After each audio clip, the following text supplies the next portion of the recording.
Mewujudkan pemilu 2019 yang aman, damai, dan sejuk, Dirintelkam Polda Bali, Kombes Pol Ahmad Jamal Yuliarto beserta jajarannya gencar menggelar simakrama atau silaturahmi dengan berbagai stakeholder terkait, termasuk Porpol. Kali ini simakrama dilakukan dengan Ketua DPW Partai Keadilan Sejahtera PKS Provinsi Bali, Hirmun Nabi beserta jajarannya di Denpasar.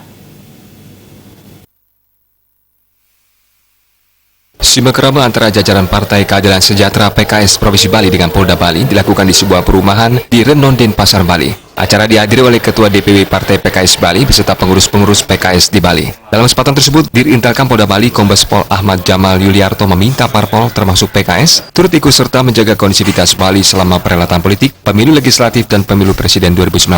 Menurutnya pada masa kampanye saat ini, kabar bohong atau hoax dan ujaran kebencian bertebaran di medsos. Hal ini perlu diantisipasi agar tidak berkembang menjadi konflik yang mengancam tatanan kehidupan berbangsa dan bernegara. Sementara Ketua Pengurus Partai PKS Provinsi Bali menyatakan komitmen untuk ikut serta menjaga situasi kondusif di Bali, serta menolak hoax dan ujaran kebencian.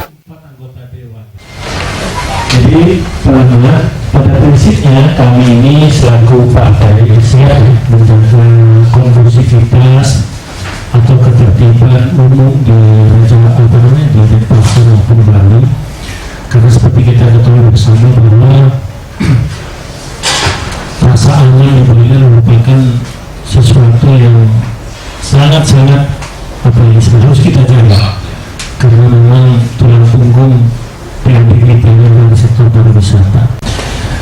Dan yang kedua, kami tetap komit untuk mentaati aturan-aturan yang ada, baik yang diatur oleh undang-undang maupun di KPU itu sendiri terkait dengan pemilu maupun pilpres yang akan datang.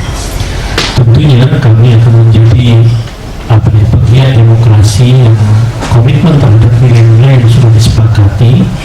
Itu pun nanti kami juga akan berusaha semaksimal mungkin minimal kami bertanggung jawab terhadap seluruh kegiatan struktur atau kader atau simpatisan kami yang dalam berdemokrasi nanti ini kita ingin pastikan bahwa mereka taat dan tunduk kepada aturan-aturan yang berlaku.